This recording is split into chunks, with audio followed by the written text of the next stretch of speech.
बहुत समय पहले एक राजा रहता था जो अपनी बुद्धि के लिए पूरे देश में मशहूर था। उससे कुछ भी छिपा नहीं था और ऐसा लगता था मानो सबसे गुप्त बातों की खबर हवा के जरिए उसके पास पहुंचाई जाती थी। लेकिन उसका एक अजीब रिवाज था। हर दिन खाने के बाद जब मेज साफ हो जाती थी और कोई और मौजूद नहीं होता था, तो एक भरोसेमंद नौकर उसके लिए कोई डिश लाता था। हालांकि यह ढकी हुई थी और नौकर को भी नहीं पता था कि इसमें क्या है और न ही किसी और को पता था, क्योंकि राजा इसे खाने के लिए कभी भी ढक्कन नहीं हटाता था जब तक कि वह बिल्कुल अकेला न हो।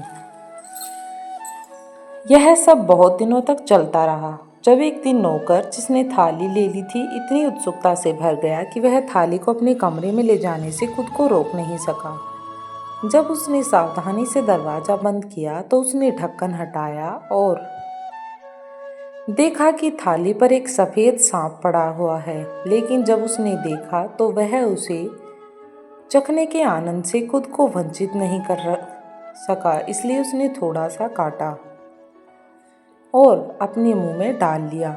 जैसे ही वह उसकी जीभ को छूता, उसे अपनी खिड़की के बाहर अजीब सी फुसफुसाहट सुनाई देती।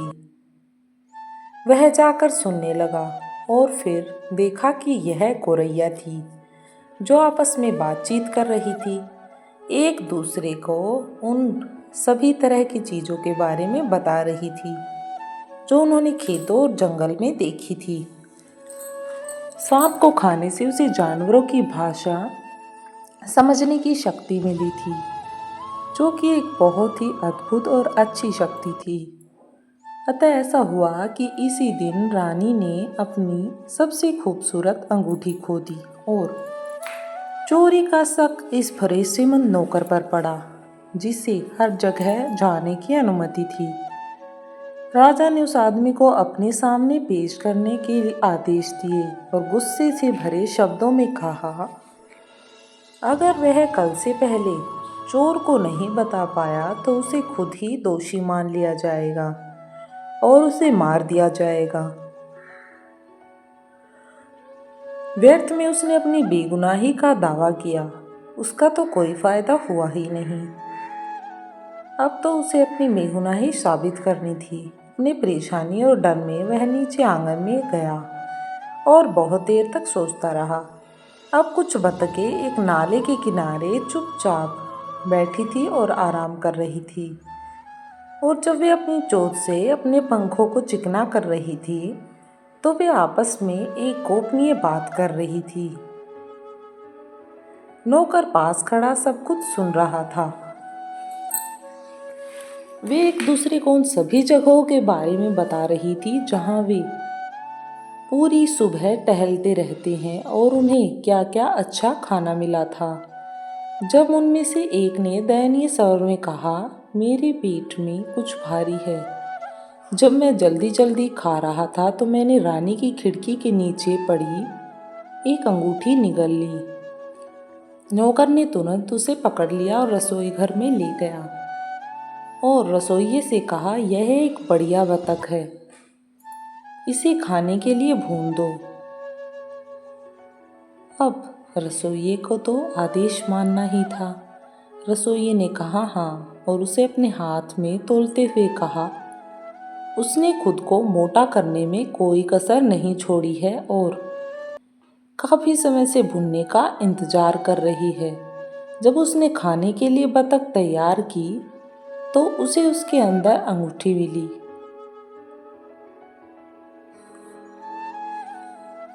नौकर अब आसानी से अपनी बेगुनाही को साबित कर सकता था और राजा ने उसे गलती के लिए प्रायश्चित करने के लिए एक एहसास मांगने की अनुमति भी दी थी कि इस एहसान के बदले वो कोई भी एक बात मंगवा सकता है, और उसे दरबार में सबसे अच्छी जगह देने का वादा किया जिसकी वह कामना कर सकता था।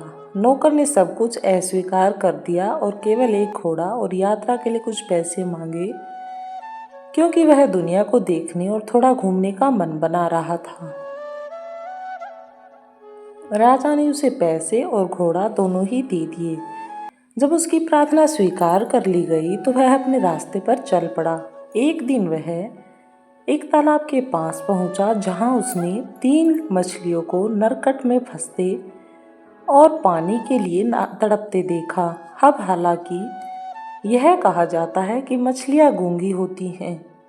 उसने उन्हें शिकायत करते हुए सुना कि उन्हें इतनी बुरी तरह मरना चाहिए, और चूंकि वह एक दयालु हृदय था, वह अपने घोड़े से उतरा और तीनों कैदियों को वापस पानी में डाल दिया।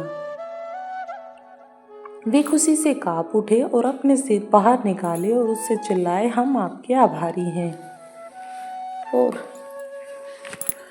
हमें बचाने के लिए आपको इसका बदला देंगे। एक न एक दिन हम भी आपकी मदद जरूर करेंगे। वह आगे बढ़ता गया और कुछ देर बाद उसे लगा कि उसने अपने पैरों के पास रेत में एक आवाज़ सुनी है। उसने ध्यान से सुना और चींटियां के राजा को शिकायत करते हुए सुना, लोग अपनी अनाड़ी जानवरों को के साथ हमारे शरीर से दूर क्यों नहीं रह सकते। वह बेवकूफ़ घोड़ा अपने भारी खुरों से हमारे बिल को नुकसान पहुंचाने का कष्ट कर रहा है। इसलिए वह एक तरफ के रास्ते पर मुड़ गया और चींटियों का राजा उससे चिल्लाया, हम तुम्हें याद रखेंगे और एक अच्छा काम दूसरे अच्छे काम के लायक होता है, इसलिए हो सकता है कि तुम्हारा भी कोई अच्छा काम हो जाए। रास्ता उसे एक जंगल में ले गया और यहाँ उसने 2 बूढ़े कौओं को अपने घोंसले में बैठे हुए देखा। उसने अपने बच्चों को बाहर फेंक रहे थे और बाहर निकलो की आवाज़ लगा रहे थे। तुम बेकार हो, बेकार जीव, वे चिल्लाए। वे अब हम तुम्हारे साथ भोजन नहीं ढूंढ सकते।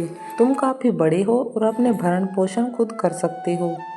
लेकिन बेचारा युवा कौवे जमीन पर लेट गया और अपने पंख फड़फड़ाते हुए और चिल्लाते हुए कहा, ओह हम कितने असहाय बच्चे हैं, और फिर भी हम उड़ नहीं सकते। हम यहाँ पड़े रहते और भूखे रहते हैं के अलावा कर भी क्या सकते हैं। हमारे पास और क्या तरीका है। इसलिए वह अच्छा नौजवान नीचे उतरा और उन्हें अपना खाना दे दिया जो वह अपने दोपहर के भोजन के लिए लेकर आया था। फिर वे उछलते हुए उसके पास आए और अपनी भूख मिटाई और चिल्लाए, हम तुम्हें याद रखेंगे। एक अच्छा काम दूसरे अच्छे काम से बेहतर होता है। वह बहुत दूर चला गया तो वह एक बड़े से शहर में पहुंच गया। सड़कों पर बहुत शोर और भीड़ थी और एक आदमी घोड़े पर सवार होकर आया तो जोर से चिल्ला रहा था, राजा की बेटी एक पति चाहती है, लेकिन जो कोई भी उसका हाथ मांगता है उसे एक कठिन परीक्षा देनी पड़ती है। अगर वह सफल होता है तो उसे वह पुत्री पत्नी के रूप में मिल जाएगी, और अगर वो असफल हुआ तो उसे अपनी जान भी गंवानी पड़ेगी। कई लोगों ने पहले ही यह कोशिश की थी लेकिन व्यर्थ। फिर भी जब युवक ने राजा की बेटी को देखा तो वह उसकी महान सुंदरता से अभिभूत हो गया कि वह सभी खतरे भूल गया और राजा के सामने गया और खुद को उसका प्रेमी घोषित कर दिया। इसलिए उसे समुद्र के किनारे ले जाया गया और उसके सामने एक सोने की अंगूठी रखी गई।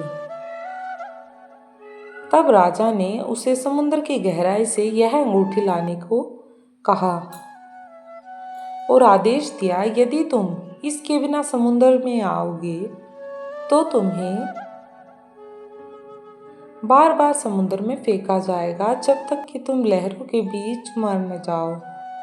सभी लोग उस सुंदर युवक के लिए दुखी हुए। फिर वे समुद्र के किनारे अकेला छोड़कर चला गया कि शायद अब यह अंगूठी ढूंढ लेगा। वह किनारे पर खड़ा होकर सोच रहा था कि उसे क्या करना चाहिए। तभी अचानक से उसने देखा कि 3 मछलियां उसकी ओर आती हुई दिखाई दे रही हैं और वे वही मछलियां हैं जिसकी जान उसने बचाई थी।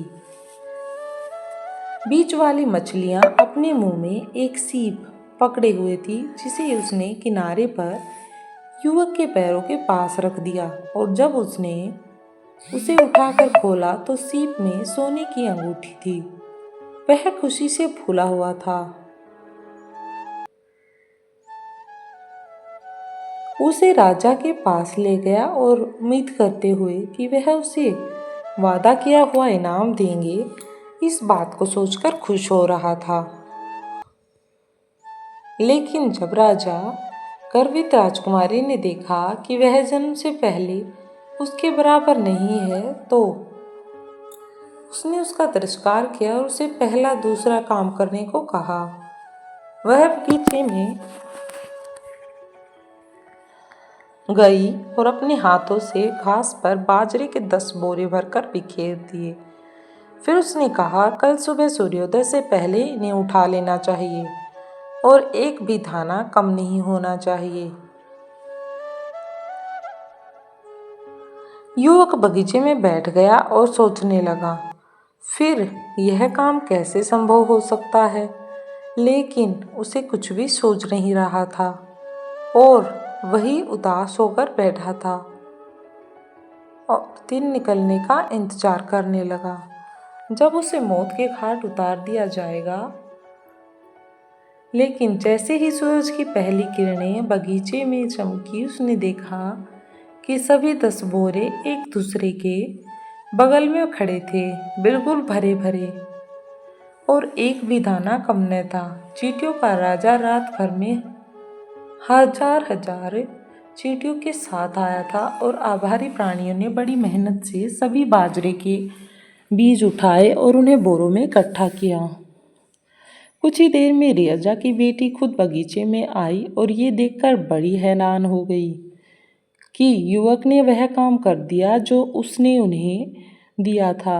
लेकिन वह अभी भी अपने घमंडी दिल पर काबू न पा सकी और बोली, भले ही उसने दोनों काम कर लिए हों, लेकिन जब तक वह मेरे लिए जीवन के पेड़ से एक सेब नहीं लाता, जब तक वह मेरा पति नहीं बनेगा। इस प्रकार लड़की ने उसे अपना पति बनाने से इनकार कर दिया। युवक को नहीं पता था कि जीवन का वृक्ष कहाँ है, लेकिन वह चल पड़ा और जब तक कि उसके पैर उसे छू न लेते।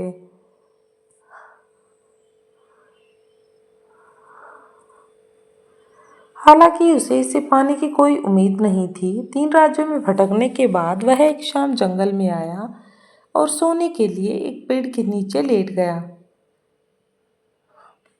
और उसने शाखाओं में सरसराहट सुनी और एक सुनहरा सेब उसके हाथ में आ गिरा। उसी समय तीनों कौवे उड़कर उसके पास आ गए और बोले, हम तीनों युवा कौवे हैं जिन्हें आप भूखा मारना चाहते हो। जब हम बड़े हो गए और सुना कि आप सुनहरे सेब की तलाश कर रहे हैं, तो हम समुद्र के पार दुनिया के अंत तक उड़ गए जहाँ जीवन का पेड़ खड़ा था और आपके लिए वहाँ से ये जादुई सेब लेकर आए हैं, इसे ग्रहण करें। युवक खुशी से भरकर घर की ओर चल पड़ा और राजा की खूबसूरत बेटी के साथ विवाह करने के बारे में सोचने लगा, जिसके पास अब कोई बहाना नहीं बचा था। उन्होंने जीवन के सेब को 2 भाइयों में कटा देख साथ में खाया।